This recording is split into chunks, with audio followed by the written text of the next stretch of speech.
اس کے سپورٹ میں حدیث ہے صحیح مسلم کی، مشکات میں ہے، اس کا نمبر 564۔ آپ صلی اللہ علیہ وآلہ وسلم نے فرمایا اگر بڑے بڑے گناہوں سے بچا جائے تو 5 نمازیں، ایک نماز سے دوسری نماز تک، ایک جمعے سے دوسرا جمعہ، اور ایک رمضان سے دوسرا رمضان درمیان کے گناہوں کا کفارہ ہے اگر بڑے گناہوں سے بچا جائے۔ تو نماز چھوڑنا تو خود بڑا گناہ ہے، یہ نہیں ہے کہ ایک جمعہ پڑھ لیا پھر اگلا جمعہ پڑھا پچھلے ساری معاف، نہیں، کبیرہ گناہوں سے بچا جائے۔ صحیح مسلم میں حدیث ہے، مشکات میں 569 اس کا نمبر ہے، کہ بندے کے کفر اور اسلام کے درمیان فرق نماز ہے۔ تو نماز چھوڑنے سے تو بڑا کوئی گناہ نہیں ہے۔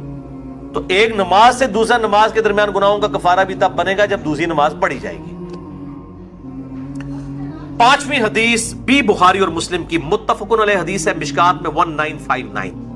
آپ صلی اللہ علیہ وسلم نے فرمایا رمضان مبارک میں ہر نیک عمل 10 سے 700 گنا تک بڑھا دیا جاتا ہے۔ اس لیے ہم کوشش کرتے ہیں کہ زکوٰۃ رمضان کے مہینے میں دیں تاکہ زیادہ ثواب ملے، اور پھر زکوٰۃ ہوتی بھی لیونر ایئرز کے اعتبار سے، وہ سولر ایئرز کے اعتبار سے نہیں دینی ہوتی ہے، چاند کے مہینوں کے اعتبار سے دینی ہوتی ہے، تو وہ آسان ہو جاتا ہے حساب رکھنا۔ ویسے آپ ایک رمضان میں نکال لیں اور پھر پورا سال دیتے رہے، یا اگلے سال کی بھی پیشگی نکالی جا سکتی ہے۔ زکوٰۃ میں میں نے ڈیٹیل سے لیکچر مسئلہ نمبر 95A اور B دے دیا، جسے شوق ہو تو وہ دیکھیں۔ اور ساتھ ہی الفاظ ہیں بخاری و مسلم کے، اللہ تعالیٰ فرماتا ہے بے شک روزہ خاص میرے لیے ہے اور میں ہی اس کی جزا دوں گا۔ باقی نیکیوں کا تو پتہ چل جاتا ہے، روزہ انسان اور اس کے رب کے درمیان ایک راز ہے، اگر کسی شخص نے خود نہیں بتایا تو وہ چھپ کر کھا پی لے تو پتہ نہیں چلے گا۔ تو اللہ تعالیٰ ہمارا یہ میرے اور میرے بندے کے درمیان چونکہ خاص عبادت ہے، خاص میرے لیے ہے، میں اس کی جزا دوں گا۔ اور پھر 7 الفاظ ہیں، میرا بندہ اپنی خواہش اور کھانے کو میری وجہ سے ترک کرتا ہے۔ روزہ دار کے لیے 2 خوشیاں ہیں، پہلی خوشی افطار کے وقت اور دوسری خوشی اس وقت جب وہ اپنے رب سے ملاقات کرے گا انشاءاللہ۔ اور پھر 7 ہی الفاظ ہیں، روزہ دار کی منہ کی بو اللہ تعالیٰ کو کستوری کی خوشبو سے بھی بڑھ کر عزیز ہے۔ پھر 7 ہی الفاظ ہیں، روزہ ڈھال ہے، یعنی ایک ڈھال ہے گناہوں سے بچنے کی۔ جب تمہارا روزہ ہو تو فحش گوئی اور گناہوں سے اجتناب کرو، اگر روزے کی حالت میں کوئی تم سے جھگڑا کرے تو اس سے کہہ دو کہ میں روزے کی حالت میں، اللہ تو ڈر، میرا بھی روزہ ہے تیرا بھی روزہ ہے یار، جان چھٹ۔ یعنی بجائے یہ کہ ترکی بترکی جواب دیا جائے، لڑائی کی جائے روزے کی حالت میں۔ ویسے روزے کی حالت میں انسان کی حالت بھی ایسی ہوتی ہے کہ انسان کہتا ہے یار کو نیڑے نہ ہی لگے، متھے نہ ہی لگے۔ خصوصاً عصر سے مغرب کا جو وقت ہے اس وقت بڑا مشکل ہوتا ہے، انسان کو گفتگو کرنے کو بھی دل نہیں کرتا، اسی لیے تقویٰ بھی حاصل ہوتا ہے، شہوت بھی ٹھنڈی ہوتی ہے، ہر چیز ٹھنڈی ہو جاتی ہے ظاہر ہے جب انسان روزہ رکھتا ہے۔ تو روزہ ڈھال ہے، جب تمہارا روزہ ہو تو فحش گوئی مت کرو، گناہوں سے بچو، اور جب کوئی جھگڑا کرنے لگے اس سے کہہ دو کہ میرا روزہ ہے۔ 6ٹھی حدیث سنن نسائی اور مسند احمد میں ہے، مشکات میں 1962۔ آپ صلی اللہ علیہ وآلہ وسلم نے فرمایا تمہارے پاس رمضان مبارک کا مہینہ آیا ہے، اللہ نے اس کے روزے تم پر فرض کیے ہیں، اس میں آسمان کے دروازے یعنی جنت کے دروازے کھول دیے جاتے ہیں، جہنم کے دروازے بند کر دیے جاتے ہیں۔ جنت کے 8 دروازے ہیں اور دوزخ کے 7، اور سرکش شیاطین جکڑ دیے جاتے ہیں۔ اس ماہ میں ایک رات ایسی ہے جو 1000 مہینوں سے افضل ہے، جو ہم پچھلی دفعہ مسئلہ نمبر نیو 44 میں ڈسکس کر چکے۔ جو شخص اس کی خیر اور بھلائی سے محروم ہو گیا واقعی ہر بھلائی سے محروم ہو گیا۔ اور میں نے شب قدر کو پانے کا آسان طریقہ بتایا تھا، وہ جسے شوق ہو تو وہ لیکچر دیکھ سکتے ہیں۔ 7ویں حدیث بھی بخاری اور مسلم دونوں میں، آپ دیکھ لیں اکثر حدیثیں بخاری اور مسلم سے، مشکات میں 1957۔ اس میں الفاظ ہے کہ جنت کے 8 دروازے ہیں، ان میں سے ایک دروازے کا نام ہے الریان، جو خاص ان لوگوں کے لیے ہے جو روزہ دار ہیں۔ ان کو اس دروازے سے آواز دی جائے گی کہ جو دنیا میں روزہ رکھا کرتے تھے، الریان دروازے سے ندا کی جائے گی اور ان کو جنت میں اس دروازے سے داخل کیا جائے گا۔ اس کے علاوہ ذاکرین کے لیے ہے اور قتال کرنے والوں کے لیے، مختلف نیکیوں کے لیے دروازے آئے ہیں۔ 8ویں حدیث بھی بخاری اور مسلم دونوں میں ہے، مشکات میں 2053۔ آپ صلی اللہ علیہ وآلہ وسلم نے فرمایا جو شخص اللہ کی راہ میں، یعنی اس راہ میں مراد جہاد اور قتال، اللہ کی راہ میں نکلنا، نیکی کے اعمال کرنا اور قتال کے لیے سب کچھ اس میں شامل ہے، فی سبیل اللہ کے الفاظ ہیں، اس حالت میں بھی روزہ رکھے تو اللہ تعالیٰ اس کے اور دوزخ کے درمیان 70 سال کی دوری ڈال دے گا، جو اللہ کی راہ میں روزہ رکھے۔ اور اسی کا ایک طریق ہے جامعہ ترمذی میں، مشکات میں ہے 2064. پچھلا بخاری اور مسلم کا تھا، مشکات میں 2053 تھا، یہ مشکات میں 2064 ہے کہ جو شخص اللہ کی راہ میں نکل کر روزہ رکھے، اللہ تعالیٰ اس کے اور جہنم کے درمیان زمین و آسمان کے فاصلے کے برابر دوری قائم کر دے گا. یہ بات سمجھانے کے لیے. نویں حدیث جامعہ ترمذی، سنن الکبری البیہقی اور شرح السنہ امام بغوی کی کتاب میں ہے اور مشکات میں 1992 ہے.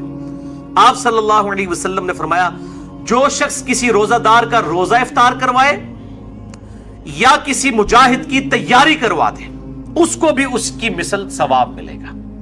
اور یہ کرنا چاہیے. آپ سامنے بیٹھے ہوں، آپ اپنے حصے کی کھجور کسی اور کو دیں، جیسا مسجد میں ہوتا ہے لوگ اپنے گھر سے کھجوریں لے آتے ہیں، آپ اپنے حصے کی کھجور کسی اور کو دیں، اس کے حصے کی خود لیں، تو ڈبل ڈبل روزے کا ثواب کمائیں.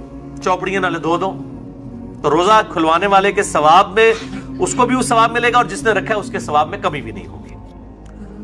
10ویں حدیث جامعہ ترمذی اور سنن ابن ماجہ سے ہے اور مشکات میں 2249 ہے. آپ صلی اللہ علیہ وآلہ وسلم نے فرمایا 3 آدمیوں کی دعا ضرور قبول ہوتی ہے. نمبر 1، روزہ دار جب افطار کے وقت دعا کرتا ہے. نمبر 2، عادل بادشاہ. اور نمبر 3، مظلوم کی دعا. اب وہ دعا کی قبولیت کس فارم میں ہوگی یہ بڑی ڈیٹیلز ہے. مثلا نمبر 82 میرا ریکارڈڈ ہے، جسے شوق ہو تو وہ دیکھ سکتے ہیں. 11ویں حدیث یہ واحد ہے جو مشکات میں نہیں ہے، سنن ابن ماجہ میں ہے 1753. جو پچھلی تھی وہ سنن ابن ماجہ میں 1752 ہے، جو مشکات میں 2249 ہے. یہ مشکات میں نہیں لیکن سنن ابن ماجہ میں. اس سے اگلی حدیث ہے 1753 کہ آپ صلی اللہ علیہ وآلہ وسلم نے فرمایا افطار کے وقت کی گئی دعا رد نہیں کی جاتی. اس میں الفاظ تھے کہ دعا قبول ہوتی ہے، اس میں الفاظ ہیں رد نہیں کی جاتی.